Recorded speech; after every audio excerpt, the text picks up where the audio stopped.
So we learned about our moral codes and ethics, talking about our yamas. Let's now talk about our daily practices that just make us better people.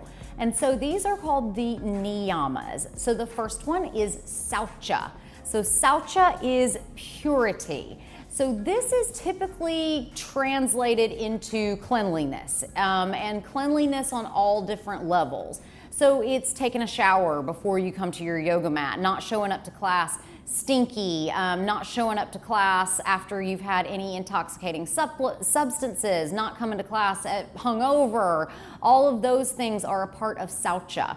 Saucha is also a great way for us to remember to take care of our space where we do yoga. Don't have just random stuff laying around. If you're in a yoga class, don't be that guy that brings in just dozens and dozens of bags that's hanging around in the yoga class.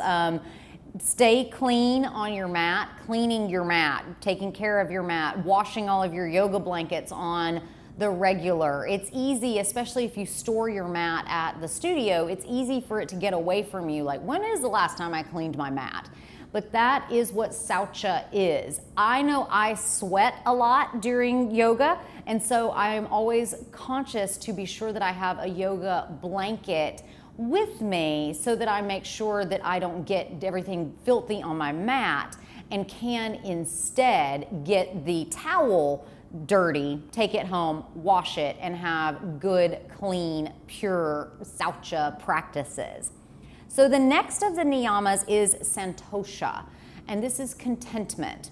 This is really important in yoga because a lot of the times in yoga, what do we see online? We see epic poses, we see chicks in thongs that are like in Bali, just like hanging out by the pool doing yoga all day.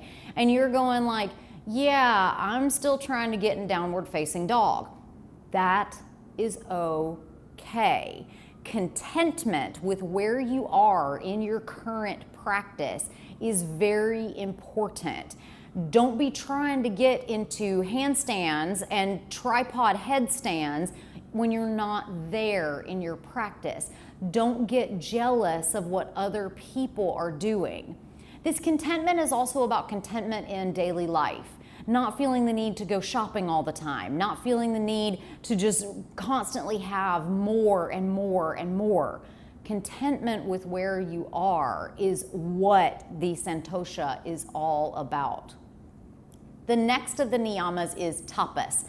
I giggled at myself because, as you may or may not know, tapas is delicious Spanish food. And so I remembered that in Sanskrit, tapas means discipline, by remembering that tapas is the discipline to eat tiny amounts of food.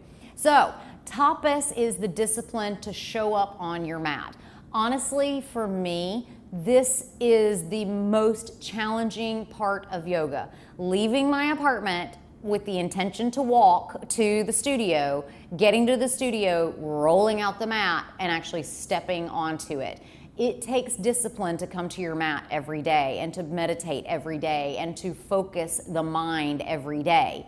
But remember, from our Yoga Sutras of Patanjali, the purpose of yoga is to still the fluctuations of the mind and to make more space for the divine, okay? So when we have that discipline to practice our pranayamas, to practice our asanas, to study the texts, etc., it makes us better yogis. The last of the niyamas is called svadhyaya. Svadhyaya is the study of texts. If you haven't, and it's also the self-study and the self-reflection that goes into yoga. So if you haven't done it yet, I encourage you to check out the Yoga Sutras of Patanjali. It's actually a really simple read because you can get good translations from the original writings and learn more about the practice of yoga and how it was originally set up to be. If you want to know more of some of my favorite reference materials, click on the links below this video so that you can see some of my favorite yoga books. So those are all of the Niyamas. These are your daily practices that help you to stay strong as a yogi, as well as quieting the mind, making more room for God to come into your life.